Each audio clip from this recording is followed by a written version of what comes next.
नमस्कार मंडळी, नेहाच महाराष्ट्र व्लॉग्समध्ये मी नेहा तुमच्या सर्वांचं स्वागत करते आणि आजच्या रेसिपीला स्टार्ट करते. तर आज आपण ना मटकीची घरातच मिसळ करणार आहोत. तर ही मिसळ करायला खूप सोपी आहे. त्यासाठी आपल्याला इथे मटकी घ्यायची आहे. तर हे मी मटकीला मोड घरीच आणून घेतलेले होते.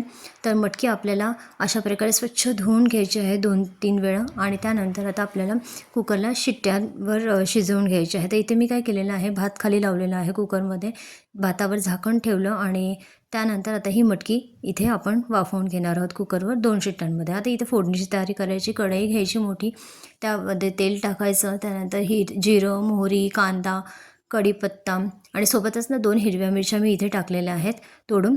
तर अशा प्रकारे आता कांदा, खोबरं, आलं, लसूण, कोथिंबीरीचं वाटण आपल्याला यांबरोबर परतून घ्यायचं आहे व्यवस्थितरित्या. त्यानंतर आपण इथे मिसळ मसाला जो बाजारात मिळतो ना, त्याचं मी ना पाकीट एक घेतलं होतं.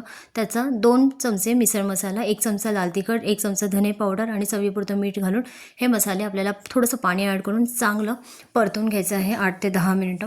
म्हणजे थोडक्यात थोडंसं शिजू द्यायचं. शिजल्यानंतर ना साईडला तुम्ही बघू शकता मसाल्याला चांगली तर्री सुटलेली आहे. त्यानंतर आपण शिजवलेली मटकी याच्यामध्ये ॲड करायची. सोबतच ना इथे मी गरम पाणी एका शेगडीवर ठेवलं होतं.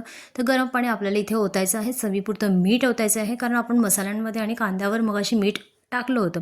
तर इथे पाण्याचा वापर आपण जेवढी कन्सिस्टन्सी आपल्याला हवी आहे मिसळला तेवढीच आपल्याला घ्यायची आहे. तर अशा प्रकारे आपली झटपट मिसळ खाण्यासाठी तयार झाली आहे. हे तुम्ही पावाबरोबर, चपातीबरोबर, भाकरीबरोबर, भाताबरोबर कशाबरोबरही खाऊ शकता.